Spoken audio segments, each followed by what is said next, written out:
Hi, this is Jeff Blauette, technical agronomist with Cooperative Farmers Elevator. This week's Field Friday segment, something I'm starting to run across in some of these cornfields to be aware of. We've got the arrival of the corn leaf aphids. Seems like we have them every year. It just depends on how intense they come in and when. But they kind of come in here towards the late end of fungicide application season. I don't know if they basically blew in and now we have an infestation. So some fields we got to take a look at and see if there's anything we need to do with them. Corn aphids are just like any aphids. They're basically insects that don't chew on anything. They basically just suck the saps out of the plant.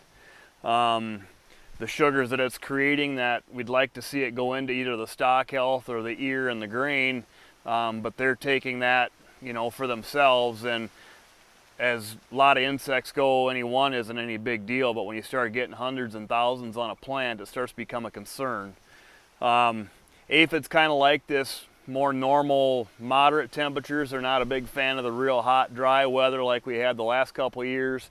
They like lush, happy plants because there's a lot of healthy sugars for them to be sucking on. So we have that condition, obviously, so we have a little bit of a late infestation showing up.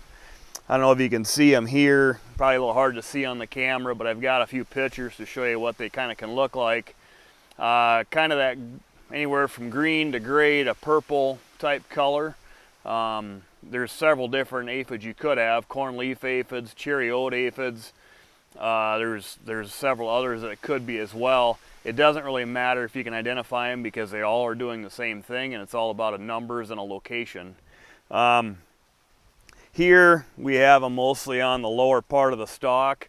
They're just above. If you can see a little bit there, some of these leaves have got some nitrogen cannibalized out of them, and they're not on there because that leaf sheath is dried up, but they're right above that, sucking on a healthy green plant.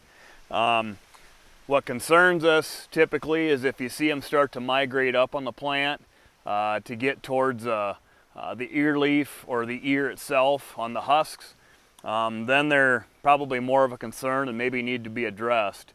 You need to kind of take a look at them by what else for clues are out there. Sometimes when they're towards the end of their life cycle, they're hard to see, but you may need a magnifying glass or if you have good eyes. But if you can start to see aphids show up that have some wings, much like in soybeans, you start seeing a lot of winged aphids, they're probably going to be moving and leaving. Maybe won't warrant a treating. The other thing you can look at is sometimes you'll see there's a bunch of what looks like salt specks on the leaf, kind of shed skins or dying aphids. They're obviously they're gone, so that might be an indication they're on their way out as well. Maybe a fungal pathogen took them out or whatever. But there are insecticides that aren't very costly to take them out. Probably the biggest expense is the application of it. But if it is something that's of a concern, you'll walk out into a field and you'll kind of almost know, even without counting, if they're thick enough where they're a concern for you, you may want to evaluate that to see if it'd be worth a retreatment. To figure on the insecticides that have been put on already to have much residuals, probably a little bit more overly optimistic. They probably won't, so residuals not really a solution. And they're on the underside of the leaves and on the lower part of the stalk, so you don't get a full coverage on those parts of the plant. So I guess I would just caution you to don't figure out we're done with our corn management. Just take a peek out in your field as we evaluate how pollination went. Just see if you have a problem or not, and then it'd be worth talking to your CFE agronomist about if we do. So with that, that's this week's Field Friday segment, and we'll see you next week.